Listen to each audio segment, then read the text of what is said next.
perspectiva garantista y humana. Muchas gracias.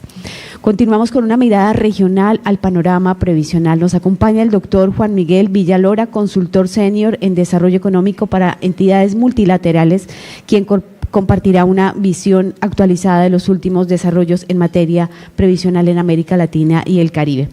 Bienvenido, doctor. Él es economista con máster y doctorado en desarrollo económico. Ha trabajado como consultor y especialista en organismos multilaterales en América Latina, África y Asia, con enfoque de protección social y desarrollo económico. Fue presidente de Colpensiones en el año 2018-2022 y actualmente es consultor internacional senior en desarrollo, como lo dijimos, para entidades multilaterales. Bienvenido.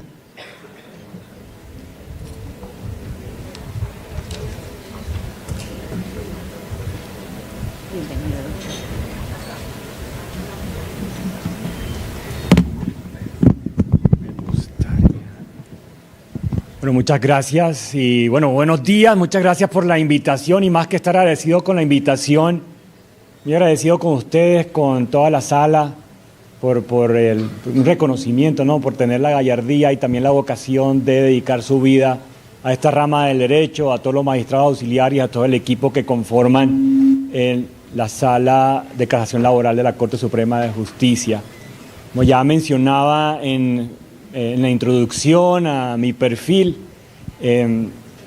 terminé mi labor como presidente de Colpensiones en agosto del 2022 y desde entonces salí del país a compartir y también alimentar mi experiencia en esta materia de seguridad social, específicamente seguridad social y también dentro de toda la seguridad social en pensiones, algo que ocupa mucho del trabajo de la sala.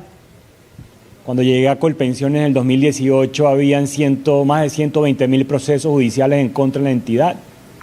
Se evolucionó, muchos de ellos superando en segunda instancia los 120 salarios mínimos y por lo tanto eran elegibles para subir a sala de casación laboral. Y también tuvimos interacción con la Corte, con ustedes, con la Constitucional en esta materia. Y saliendo a darme cuenta qué estaba pasando en el resto de la región como consultor, principalmente de dos entidades multilaterales en la región. En Colombia particularmente es litigiosa en seguridad social. Desde México hasta Argentina no existe un caso tan particular en la cantidad, en la conflictividad que hay en ello.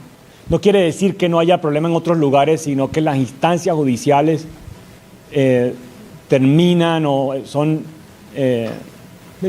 prácticamente resolviendo los conflictos que existen alrededor de esta materia que es la seguridad social. Entonces, una pequeña presentación sobre qué está sucediendo, de dónde venimos. Ayer teníamos una perspectiva también regional, el licenciado Coronado de la OIT, que nos mencionaba específicamente qué estaba pasando en cuanto a los pueblos, poblaciones indígenas.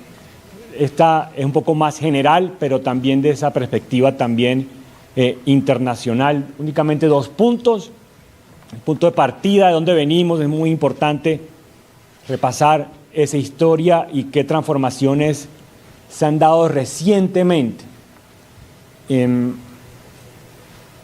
Creo que del caso lo principal que hubo, que marcó la historia en acoger este tipo de sistema de seguridad social en la región, fue esta reunión que hubo en 1936 en Santiago de Chile, la primera convención latinoamericana de la OIT, por parte de nuestro país. Fue un ministro de Trabajo en esa conformación tripartita. Fue también un sindicalista que luego fue asesinado. No sale muy bien en la foto. Jorge Eliezer Gaitán fue también a esa reunión. Y uno de los compromisos, aunque ya había una dinámica en la región frente a eso, fue acogerse a un modelo de seguridad social bismarckiano, en donde se derivaba la protección social del estado laboral de la persona. Si la persona que trabajaba y los riesgos del ciclo de vida que incurría, no únicamente por trabajar, sino también por envejecer, por tener enfermedades, se cubrían del fruto de su trabajo en un aporte que se entendía que era del Estado, que era también de los empleadores y también mismo de los trabajadores. Y luego de 1936 comienza en toda la región a crearse los primeros institutos de seguridad social. Inmediatamente, no fue 10 años después, en Colombia se creó el Instituto de Seguros Sociales en el 46, se tardó, fue de los últimos de esa ola que fueron creados, de esa primera ola diría yo en América Latina, porque en el Caribe llegó después. Los países del Caribe asumieron principalmente el modelo británico de seguridad nacional o National Insurance, que fue adoptado y que tiene otras perspectivas, tiene también otro tipo de visión.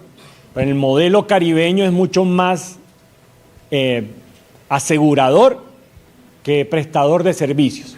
¿Por qué? Porque en América Latina estos institutos de seguridad social integraron el cubrir los riesgos de enfermedad, maternidad, riesgos del trabajo y también de vejez o invalidez, mientras que también habrían hospitales, habrían centros de atención y operaban también beneficios en especie a la población asegurada. Luego evolucionan, se marca un hito en 1981, específicamente en Chile. Se introducen estos modelos de cuentas individuales que sí existían anteriormente a 1981 en el mundo. La particularidad es que ya en este caso eran obligatorios.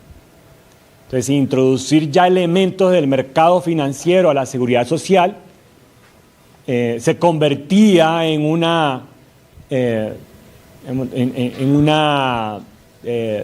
diría yo, un camino en donde proveedores privados ya tenían una oportunidad de ofrecer servicios de seguridad social, servicios que tienen una alta sensibilidad, por lo mismo, por ser social, y que en consecuencia, pues, no siempre el sector financiero es sensible socialmente, y ahí pues comenzaron ciertas tensiones.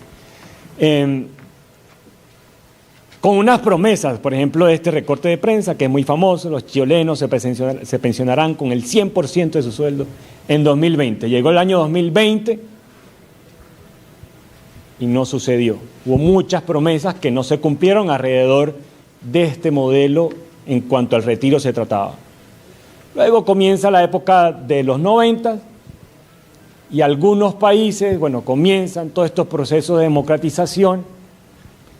Y uno de los elementos de ese proceso en cuanto a las transformaciones en la cobertura de seguridad social fue acoger este modelo obligatorio en donde cada quien se forja su retiro, se cubre su riesgo de vejez, se cubre también su riesgo de invalidez o sobrevivencia de su familia.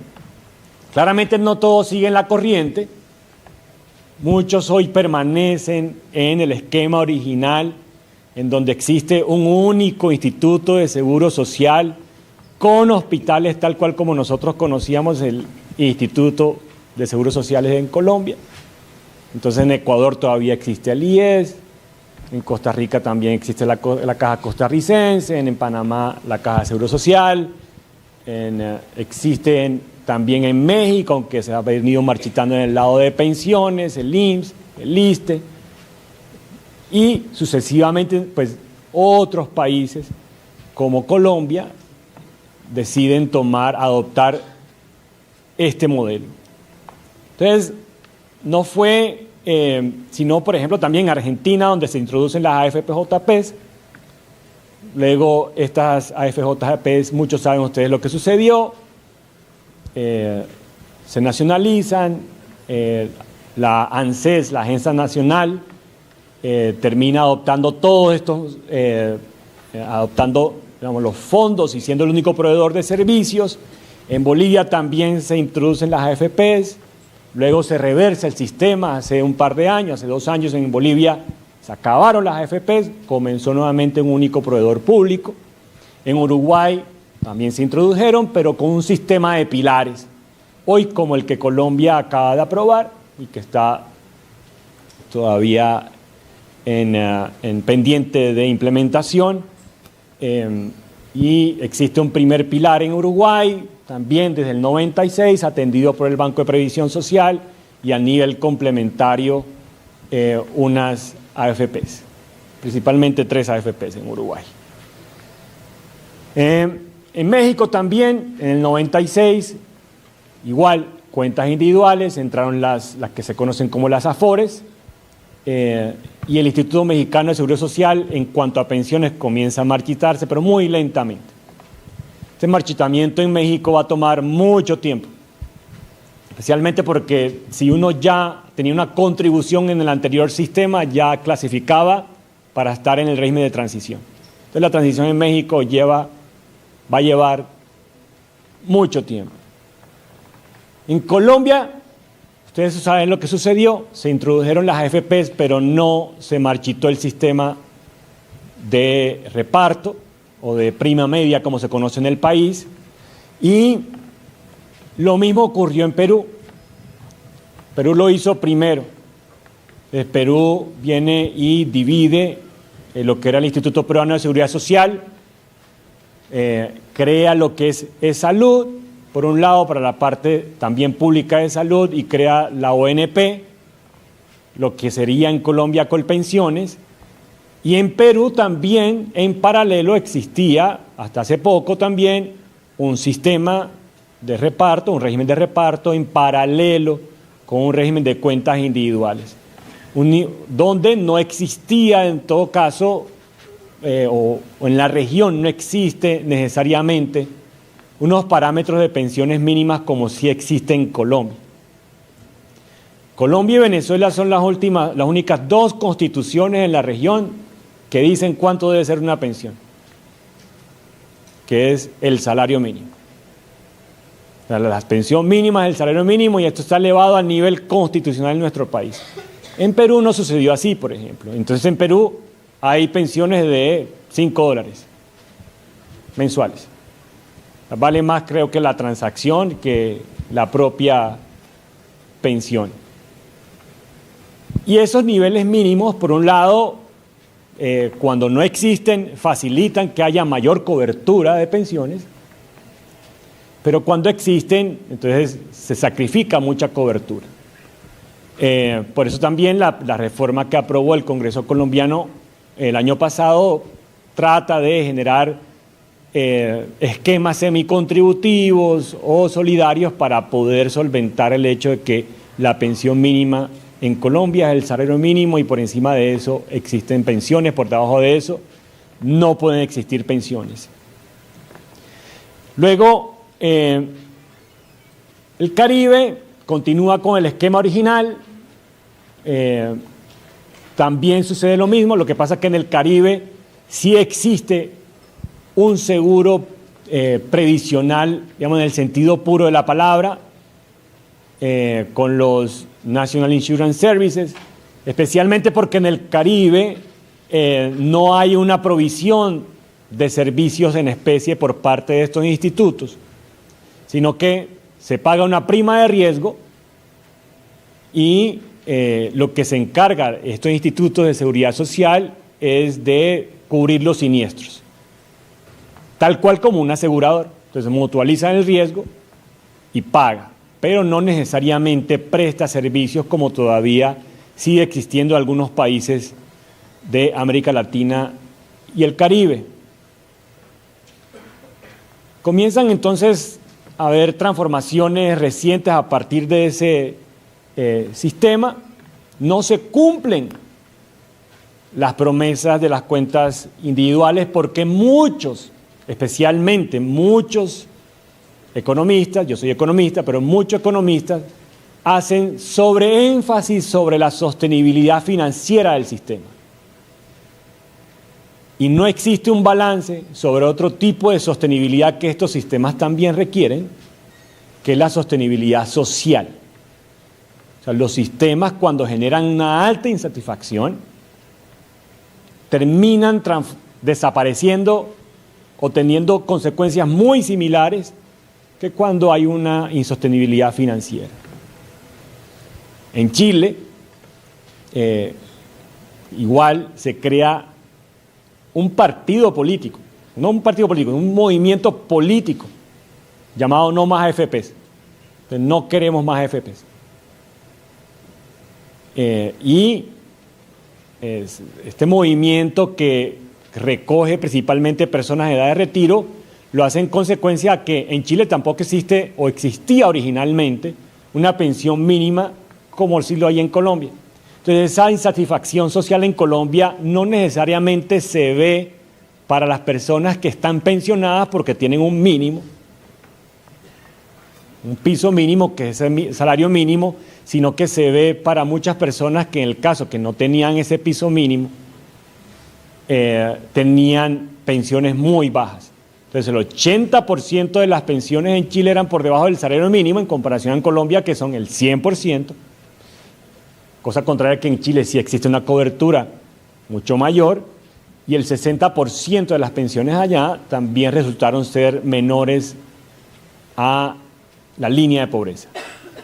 Entonces cuando hubo una alta insatisfacción social, que también hubo demostraciones y protestas, este movimiento también salía a la calle y fue uno de los protagonistas también que dieron origen a la elección del actual presidente.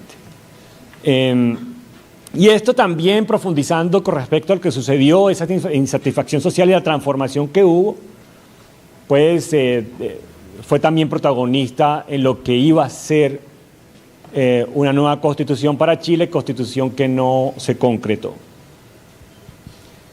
Todavía persiste un disfuncionamiento del mercado laboral en la región, que lleva como consecuencia una baja cobertura de pensiones.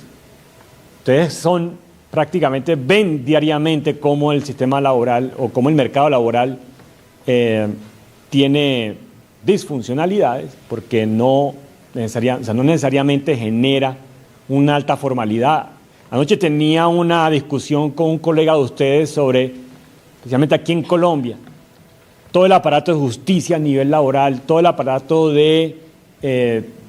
también de seguridad social o del Código Sustantivo del Trabajo y las modificaciones. Realmente le estamos hablando a una proporción limitada de la población. Al 36% de los trabajadores en Colombia le aplica el Código Sustantivo del Trabajo. El resto está en la informalidad, trabaja por cuenta propia. También porque se ha profundizado a lo largo de la historia una visión muy tradicional del trabajo. El trabajo evoluciona, pero no evoluciona al mismo tiempo la visión que se tiene con respecto a regulación de esas relaciones laborales. Ya el trabajo hoy en día es muy distinto que antes, ustedes conocen, entonces, el tema de las tecnologías, pero todavía seguimos viendo instituciones, especialmente en seguridad social, que quieren o reflejan una conformación tripartita en la gobernanza de estas organizaciones. Entonces, hay el empleador, el empleado, el Estado o el gobierno, pero no necesariamente todos los trabajadores tienen un empleador. Entonces, el 80% de las personas en Colombia que trabajan por cuenta propia no cotizan a la seguridad social, o las personas informales no tienen un empleador necesariamente, la gran mayoría de ellas, y por lo tanto no tienen representatividad en la gobernanza de estas organizaciones. Y las decisiones que se toman no les incluye, no les cobija, sino que las decisiones que se toman están bajo la visión tradicional que existe un empleador, que existe un empleado, que existe el Estado, y lo que tenemos que regular es el relacionamiento entre esos tres, mientras que las personas que no tienen un asiento Siempre que se habla de la conformación tripartita de una junta directiva, de un consejo directivo, de un instituto de seguridad social, nunca están los trabajadores de cuenta propia, no están quienes ejercen artes liberales, abogados, litigantes, que son independientes, no tienen un empleador y no se ven representados. Persisten en la región, obviamente, desafíos, no únicamente en cuentas individuales, en los esquemas o sistemas de contribución definida, sino también de beneficio definido, de prima media. Y aquí sucede algo, uno ve la cobertura para los trabajadores en seguridad social y cómo termina eso siendo en cuanto a la cobertura de las pensiones a la edad de retiro de las personas, obviamente para el nivel de ingreso de Colombia, que tiene un nivel de ingreso medio muy parecido al de Brasil, está muy rezagado a cuanto a cobertura, tanto en la parte activa como en la parte pasiva de la dinámica del ciclo de vida cuando uno es trabajador y cuando llega a edad de retiro. ¿Qué ha sucedido, por ejemplo, y habla a propósito de Brasil? Se endurecen en el 2019 los parámetros para poder pensionarse, para darle mayor sostenibilidad a un sistema que es persistentemente de reparto en Brasil, aunque exista a nivel estatal regímenes también complementarios, especialmente para los trabajadores públicos. Y también algo que sucede en la región y que Colombia no es ajeno a eso, es que se proliferan, se profundizan los esquemas solidarios ante la frustración de una baja cobertura de los esquemas contributivos y ante un envejecimiento de la población, un segmento de la población que crece todos los días con una alta representación política. Entonces esa frustración de baja cobertura se traduce en tener que dar un subsidio. Entonces aquí hay un Colombia Mayor, en Bolivia hay una renta de dignidad, en Brasil hay un beneficio de prestación continuada, y así sucesivamente como se llame el resto de la región. Como no pudimos nosotros tener una cobertura satisfactoria en materia de seguridad social o de pensiones a la población que llega ya a la edad de retiro, entonces tenemos que pensar en esquemas no contributivos. Y esto es muy importante porque a medida que la población se envejece, hoy la población en mayor de 65 años en Colombia es del 14-15% de la población, pero en el 2050 seremos una tercera parte de la población colombiana. Y una tercera parte de la población colombiana que no está en edad de trabajar, una tercera parte de la población colombiana que no tiene ingresos asegurados, va a ser una pérdida de oportunidad de desarrollo para el país, con una baja cobertura de pensiones, porque una tercera parte de la población colombiana será una población potencialmente consumidora, pero sin ingreso. Entonces, llevar esta parte solidaria o fortalecerla en cuanto a la parte contributiva no llega al total de la población es sumamente relevante y ha sido de las demandas sociales que recientemente se han proliferado en la región. En los 2000 se proliferaron mucho los esquemas para apoyar a las familias. Aquí se creó Familias en Acción, algo solidario en otros países, se crearon los ministerios de desarrollo social en otros países, se fortalecieron. Así aquí se creó lo que se conoce como prosperidad social y luego en los 2010 en adelante comenzaron a proliferar este tipo de esquemas. Chile, Perú y República Dominicana aprueban retiros anticipados en los fondos de pensión que tienen cuenta individual. Prácticamente casi se acaban estos fondos en Perú. Se abrió la puerta para que las personas en pandemia pudiesen retirar su dinero, algo que en Colombia era impensable. Especialmente porque hay algo bien preciso y es que en nuestro país está bien arraigado que los recursos de seguridad social son para la seguridad social, para nada más. y por lo tanto no eran para atender una emergencia o para pagar deudas o para otro destino como sí ocurrió en estos países, que donde había una masa crítica de ahorro individual, pues las personas se les abrió la puerta para que pudieran retirarlo anticipadamente. En una industria que se creó alrededor del ahorro previsional. Colombia, a pesar que ha creado, yo creo que ha sido uno de los países que mayor profundidad tiene en cuanto a la industrialización de los servicios de seguridad social, siempre trata de preservar que los recursos queden en casa. Y cuando digo que ha profundizado la industrialización de los servicios de seguridad social, es que ustedes recuerdan el anterior Instituto de Seguros Sociales que lo hacía todo. Entonces, en los 90 se crea una industria de pensiones, de AFPs y colpensiones. Se crea una industria de riesgos profesionales con las ARL en su momento, y que todavía existen. Se crea una industria de salud con las EPS. Se crea también una fragmentación casi que intencional en la cadena de suministro de cada una de esas industrias.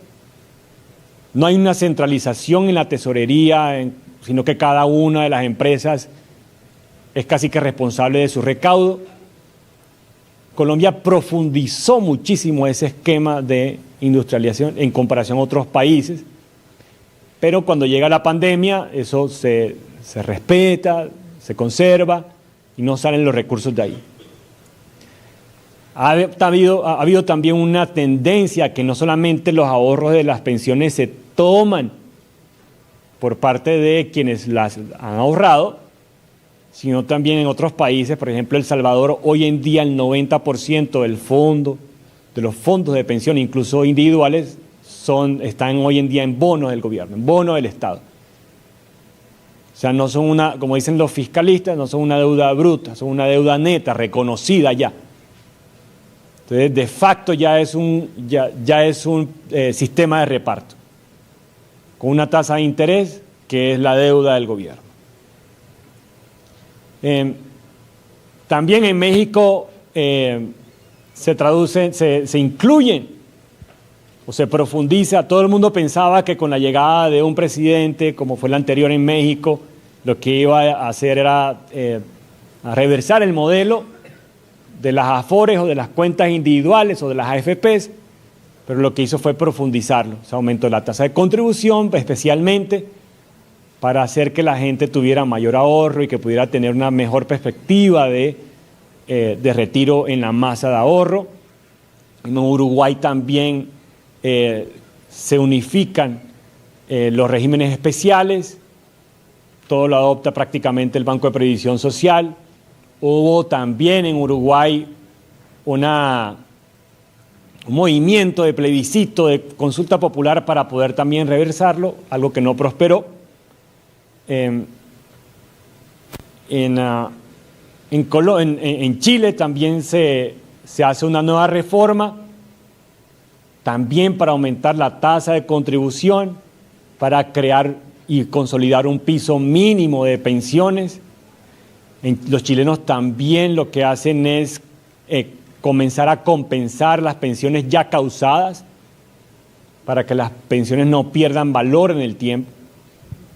Algo que también se consagra en la Constitución colombiana, y es que no pierden valor las pensiones, cosa que no sucede en otros países. Eso que las pensiones están indexadas a la inflación, Colombia está bien arraigado, pero no sucede en todos los lugares. Especialmente en el Caribe, si tu pensión es de $200 en el 2025 y vives con ellos 30 años, 40 años, a los 40 años siguen siendo los mismos $200. No hay una regla de indexación. Entonces, los chilenos abordaron este asunto para poder fortalecer la suficiencia de las pensiones con la última reforma, con las pensiones ya causadas, crear también una compensación para las mujeres. ¿Por qué? Muchos creen que el envejecimiento poblacional únicamente afecta e impacta negativamente a los sistemas de reparto, los sistemas como de prima media, como se conocen aquí. Y resulta que también afectan e impactan negativamente a los sistemas de cuentas individuales o de las AFPs. ¿Por qué? Porque en la medida que la población vive más, los ahorros deben financiar una etapa de retiro mucho mayor y por lo tanto, si yo vivo más con el mismo ahorro, pues mi prestación económica va a ser menor. Es lo que afecta particularmente a las mujeres. Entonces, las mujeres viven más que los hombres. Cuando yo estaba en Colpensiones, un hombre fallecía en promedio a los 80 años. Había 1.500 personas mayores de 100 años, ninguna era hombre. Y las mujeres fallecían en promedio a los 83 años. En promedio vivían 3 años más pensionadas en el régimen de prima media. Entonces, financiar 3 años más, con un riesgo también que en el mercado asegurador, en el caso privado, no siempre es asegurable. Uno de los aprietos que tiene, y ayer veíamos la doctora María Ángela Fernández de la aseguradora, del tema de todo este mercado de renta vitalicias, que no existe prácticamente, que se secó, no únicamente en Colombia, ha venido secándose en todo el planeta, porque no siempre los riesgos de translongevidad son financiables. Y los riesgos financieros relacionados, por ejemplo, con el hecho que en Colombia la pensión mínima sea el salario mínimo, es un asunto que abordó la última reforma pensional. ¿Por qué lo aborda? Lo aborda porque se crea una contribución con un primer piso, un primer pilar, destinada al régimen de prima media o régimen de reparto, para todos los trabajadores que ganan menos de 2.3 salarios mínimos. Un nivel de salario que resulta un poco arbitrario, no sabemos por qué técnicamente son 2.3 salarios mínimos. Lo técnico hubiera sido un salario mínimo. ¿Por qué? Porque resulta que es muy difícil asegurar en el mercado prestaciones económicas por un salario mínimo, porque nadie, ni el mejor actuario, puede anticipar cuál va a ser el aumento del salario mínimo en el futuro, porque no es causado por la inflación, es causado por las negociaciones que a final de año, de manera tripartita, definen gobierno, empleadores y empleados. Y en esas decisiones, que muchas veces son políticas, no existe algo que pueda amparar en el mercado un producto de retiro en ese sentido. Pero bueno, tomaron como primer pilar 2.3 salarios mínimos. En Colombia lo que sucede es que el salario mínimo crece con mayor aceleración que el salario promedio. El salario de cualquier trabajador se indexa por la inflación, si el empleador así lo determina, o muchas veces también el sector público se indexa algunos años el crecimiento de los salarios por la inflación. No sucede así en todo momento. Entonces, cuando se toman los salarios mínimos como referencia y no se toman los salarios promedios, resulta que el salario mínimo siempre crece por encima de la inflación, casi siempre. Creo que un año reciente no lo hizo, pero casi siempre el salario mínimo crece por encima de la inflación. Y en el largo plazo, todos los salarios en Colombia van a converger al salario mínimo. O sea, si el salario mínimo comienza a crecer más que la productividad, más que la inflación, en algún momento la mayoría de los salarios en Colombia van a ser el salario mínimo, en el largo plazo, porque crece el salario mínimo más acelerado que cualquier otro salario en la economía. ¿Eso qué sucede? Que las AFPs o las nuevas ACAI al final van a desaparecer en Colombia, porque con un nivel de un primer pilar destinado a Colpensiones de 2.3 salarios mínimos, en el largo plazo van a estar casi todos los trabajadores ahí, excepto los magistrados, los magistrados también. Y se introduce en Colombia de esa manera un primer pilar que yo creo que todavía puede ser perfectible, todo es perfectible, pero especialmente eso. Y además de eso comienzan a jugar el ahorro individual a nivel complementario. Ya no es inicialmente obligatorio, sino que es obligatorio pero complementario. ¿Por qué? También ayer discutía con uno de sus colegas el tema de las decisiones que tienen que tomar los colombianos a nivel previsional. Hay algo científicamente comprobado. Entre más decisiones tenga que tomar una persona a nivel previsional, peor es para su bienestar. Entonces, no es por sonar muy paternalista, pero en muchas ocasiones hay que decidir por la persona porque las personas no son especialistas financieras, actuarias, para tomar seriamente o con una visión completa, con la información completa, estas decisiones. Entonces las personas inicialmente tenían que decidir entre un régimen de prima media y una AFP, eso se acabó, eso fue un gran avance de esta reforma. La gente ya no tiene que decidir entre dos regímenes con unas reglas muy diferentes, con implicaciones para su bienestar distintas. De esos 120.000 procesos judiciales que yo encontré en Colpensiones en el 2018, muchos se transformaron. Tratamos de reducir la litigiosidad a lo mínimo posible, pero de un momento a otro surgieron 50.000 procesos judiciales de personas del tema de ineficacia del traslado y demás. Personas que alegaban no haber tenido la información para tomar una decisión óptima para su bienestar. Y esos 50.000 procesos judiciales eran una evidencia latente que entre más elementos se le daban a la persona para decidir sobre su futuro previsional, peor iba a ser para su bienestar.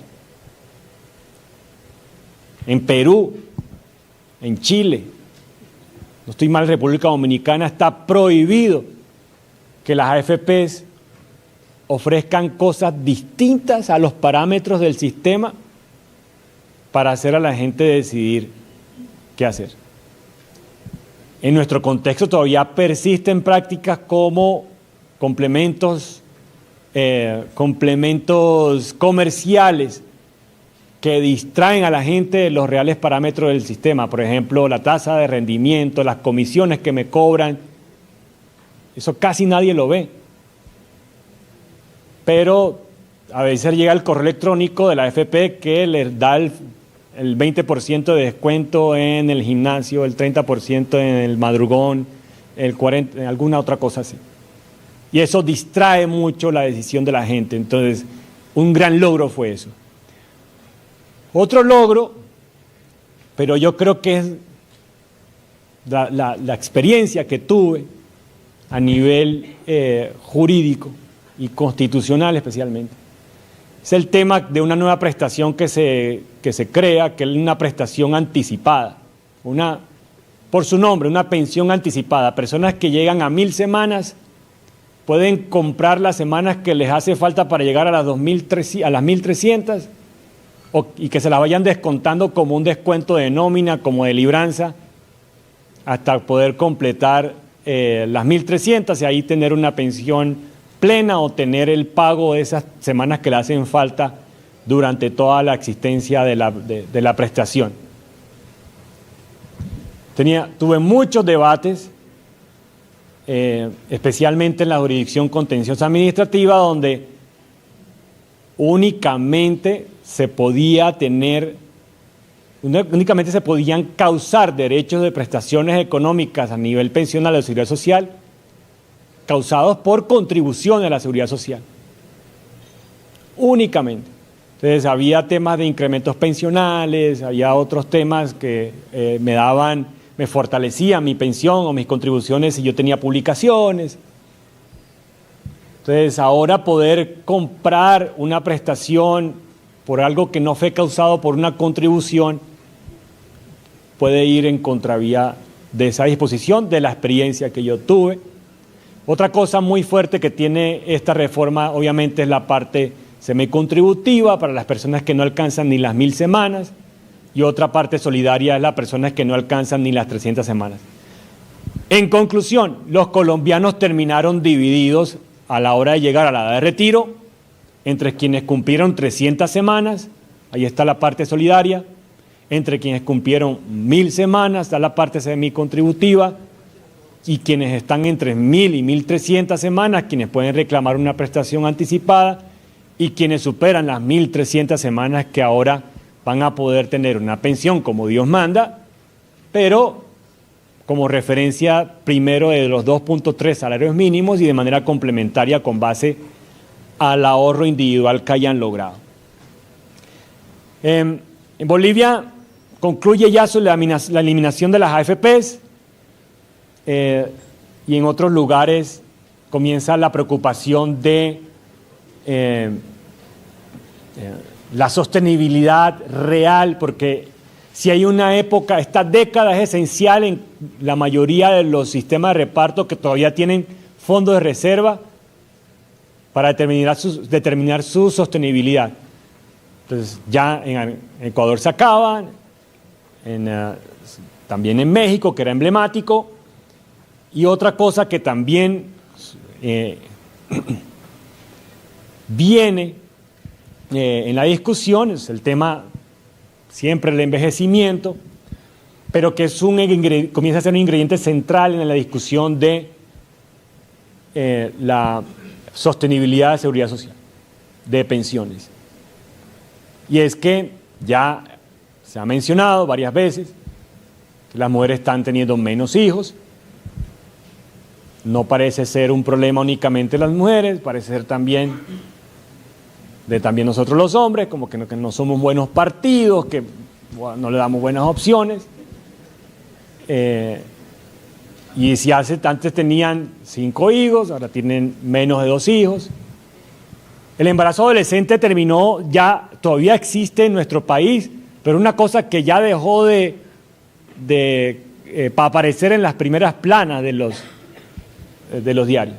El embarazo adolescente ya comenzaron, o ya se profundizó el retraso de la edad de tener el primer hijo. En algunos países de Europa, las mujeres de 40 años, los nacimientos de mujeres mayores de 40 años superaron a los nacimientos de las mujeres adolescentes. Y es algo que este tema demográfico va a profundizarse en esta discusión que sucede en absolutamente todos los países. Lo que le tomó, por ejemplo, al Reino Unido 75 años en envejecer, a Colombia le está tomando 25 años. Y es algo que hay que prestar atención, porque si no nacen nuevos colombianos, pues se acaba la población colombiana, o sea, se acaba la población mundial si no nace gente. Es algo que vamos a tener que preocuparnos seriamente. No existe un subsidio total que convenza a las familias, a los hombres y mujeres de tener más hijos, porque las razones no son únicamente financieras, son también en temas de asignación de tiempo, de mayores obligaciones y demás. El 60% de la población universitaria colombiana son mujeres, se preparan mucho más que los hombres, hacen mayor posgrado que los hombres, perciben una mayor competencia y una mayor presión de ser competitivas en el mercado laboral con mayor formación académica, y eso obviamente tiene también estos impactos. Otra cosa que he notado que ocupa gran parte de los litigios y que sucede en la región es el tema de defraudación al sistema. Algo que sucedió emblemático recientemente en Argentina. con el tema de las pensiones de invalidez.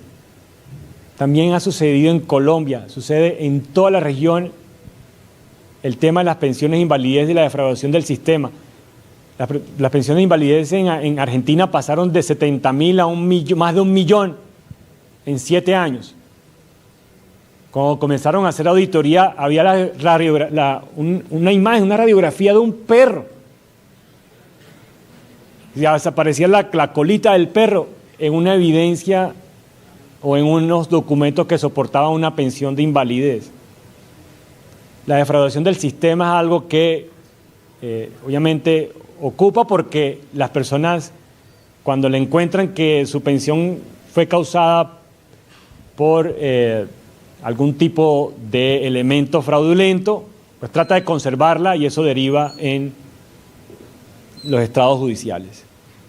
También el tema de la pérdida de información. En Costa Rica hackearon el sistema de seguridad social y se perdió la información. Casi tenían que comenzar desde cero. Cogió un hacker, metió un virus a los servidores y pedía una plata a cambio. Entonces el Estado no puede pagar plata a los hackers para que le den la llave del encriptamiento. Y eso es cuestión de tiempo para que vuelva a suceder. Recientemente sucedió nuevamente en Brasil, que hackearon el sistema y millones de datos fueron robados en seguridad social. Entonces el mercado asegurador le gusta mucho esta información porque aparte de eso, pues donde existen cajas o institutos de seguridad social, también hay historias clínicas, entonces llega alguien y entonces uno va a la Deep Web o otros lugares donde venden información robada, entonces pueden tener información de salud directa de la gente que va a comprar algún tipo de producto, no es legal, es totalmente ilegal, pero también se han descubierto ese tipo de eventos. No existe un sistema perfecto. Yo creo que una reflexión importante en toda esta dinámica que ha sucedido en América Latina y a nivel mundial es qué tanto debemos nosotros persistir en que el aseguramiento de los riesgos del ciclo de vida dependan de nuestra situación laboral. ¿Por qué las personas tienen que tener un seguro de estos siniestros o estos eventos a lo largo del ciclo de vida que dependa de que si estoy trabajando o no estoy trabajando? Es uno de los asuntos principales y cómo se financia. Estuve en Guyana recientemente y discutiendo con la gente de Guyana. Tienen petróleo. Creo que están sacando, a cada guyanés le corresponde más de un barril de petróleo diario si lo repartieran. O sea, tienen 800.000 habitantes y sacan 900.000 barriles, algo así la relación. Entonces era qué hacíamos con el sistema pensional en Guyana. ¿Para qué van a obligar a la gente a ahorrar si es que tiene un Estado que puede formar un fondo suficientemente grande como para poder proveer al nivel de retiro una prestación económica a todo el que pueda dejar el trabajo? En ese sentido, es muy, hace parte del contrato social definir este tipo de cosas.